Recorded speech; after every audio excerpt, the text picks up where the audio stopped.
बिस्मिल्लाहिर्रहमानिर्रहीम जी। इस वक्त हम मौजूद हैं इस्लामाबाद की डिस्ट्रिक्ट कोर्ट्स में और आज ये मेरे बैकग्राउंड में आपको नज़र आ रही है, ये तमाम DSNG जो हैं वो आज यहाँ पर इसलिए मौजूद हैं कि फवाद चौधरी की पेशी है। और फवाद चौधरी जिस तरीके से उनको गिरफ़्तार किया गया, उसके बाद आज उनका जुडिशल जो रिमांड है, जिस्मानी रिमांड जो है वो ख़त्म हो रहा है। हम आपको दिखाएंगे कि किस तरह यहाँ पे कवरेज होती है और केस के हवाले से तो आपको बताएंगे ही, लेकिन साथ में आपको ये भी बताएंगे कि यहाँ पे कवरेज का जो सिलसिला है वो कैसे हो। ये पब्लिक एंट्री है, ये ख़वातीन के लिए है रिजवान साहब। ये रिजवान साहब ख़वातीन वाले एंट्रेंस गेट से जा रहे हैं।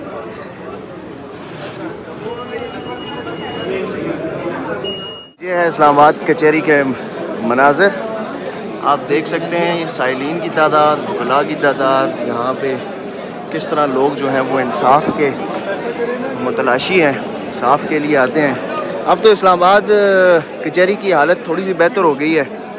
पहले जो कचहरी थी उसमें तो ऐसी हालत थी जैसे मछली मंडी हो। अब कुछ बेहतर हो गई है। ये कैफेटेरिया है बिल्कुल, और यहाँ पर लोग साइलिन आते हैं, वकला आते हैं। आप देख सकते हैं कि किस तरह लोग जो हैं यहाँ पर बैठे हुए इंतज़ार कर रहे हैं। कोई केस का इंतज़ार कर रहा होगा, कोई वकील का इंतज़ार कर रहा होगा, कोई जज साहब का इंतज़ार कर रहा होगा, किसी की फ़ाइल नहीं होगी। तो ये वो सारे ज़्यादातर एक आम जो आदमी है उसका वास्ता पड़ता है इस कचहरी से। तो वैसे तो हम आए तो हमने कहा कि चलें आपको कचहरी का ये मंज़र भी दिखाएं कि कचहरी में बुनियादी तौर पर किस तरह के लोग आते हैं, क्या मनाज़र होता है। और वो मशहूर कौल है कि अल्लाह ताला जो है ना वो किसी को कचहरी से वास्ता ना डाले। तो ये कचहरी के मनाज़र हैं। बिल्डिंग्स बड़ी खूबसूरत हैं, बड़ी अच्छी इमारतें बनाई हैं। इस्लामाबाद कचहरी की नई इमारतें हैं, अदालतें हैं, पाकिस्तान का परचम भी लगा हुआ है। यहाँ पे हमेशा गहमा गहमी जो है वो रहती है। ये सामने वाली अदालत है जहाँ पे फवाद चौधरी को पेश किया जाएगा। तो अभी वक्त है, तो जब आएंगे तो तब उनसे भी बातचीत होगी। लेकिन मैं आपको दिखाता हूँ कि यहाँ पे कचहरी के क्या मनाज़र होते हैं। थोड़ा सा ऊपर जाते हैं।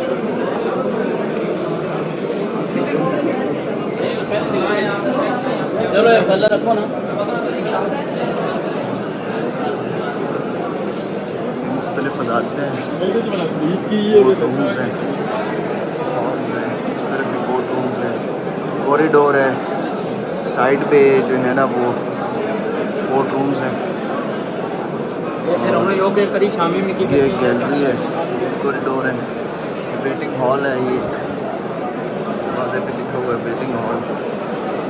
फिर ये देखें, ये कैफेटेरिया के मनाज़र है नीचे।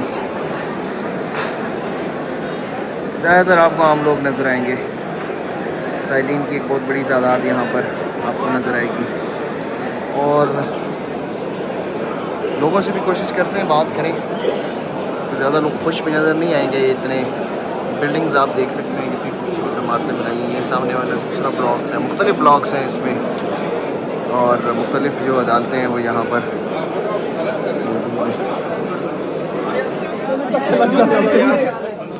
शाबाश भाई, पीछे हो जाना भाई, भाईजान पीछे हो जाओ। मैं कि इलेक्शन के लिए अपना टेम्परेचर नीचे लाने के लिए अपना रोल अदा करूं। पीछे करो ना इनको। नाकाम नहीं हुए थे वैसे, मुज़ाकरात पीछे थे। तो अभी आपको लगता है आगे हो सकते हैं, बढ़ सकते हैं मामला?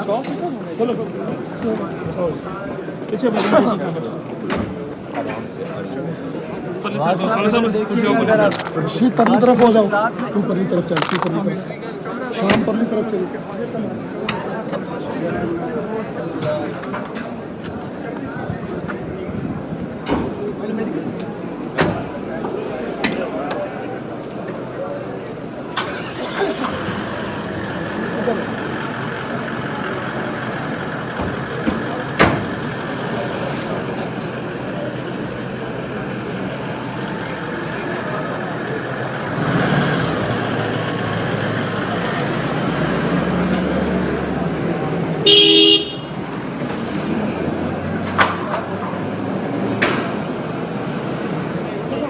जी, फवाद चौधरी की केस की अपडेट अब ये है कि जुडिशल कर दिया गया है, यानी उनको अब जेल भेज दिया गया है और 14 रोज़ का ये जुडिशल होगा।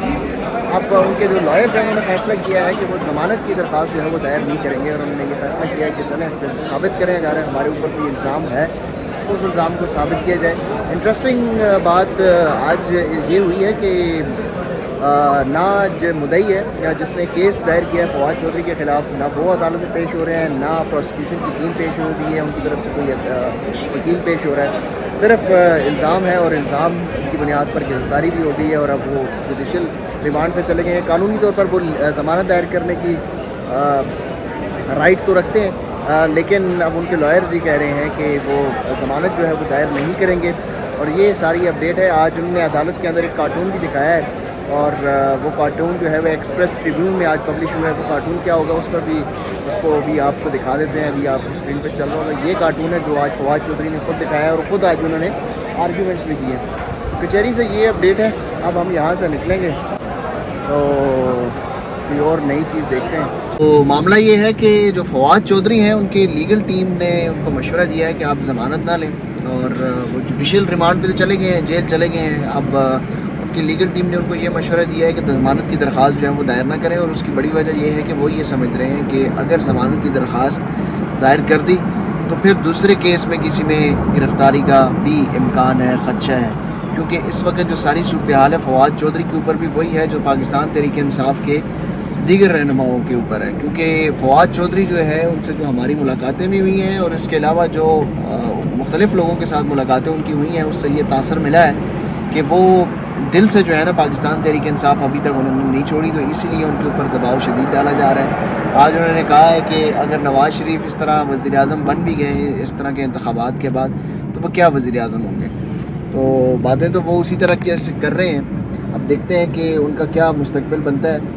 फ़िलहाल तो उन्होंने ये फ़ैसला किया है कि ज़मानत की दरख्वास्त जो है वो दायर ना की जाए। हमारी ये इतलात हैं कि अब फवाद चौधरी के ख़िलाफ़ मज़ीद भी घेरा तंग होगा।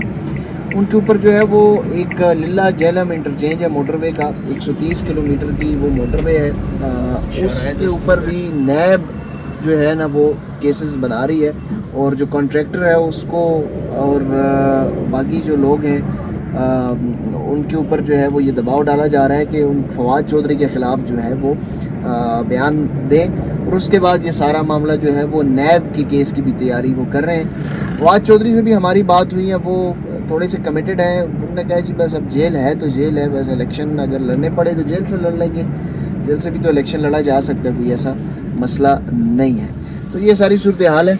अब हम मंजिल की तरफ पहुंच चुके हैं, खाना शाना खाएंगे, फिर कुछ और काम दफ्तर के अमूर भी निपटाने हैं वो भी करेंगे। तो अगले व्लॉग में आपसे मुलाकात होगी। अपना ढेर सारा ख्याल रखिएगा। अल्लाह हाफ़िज़।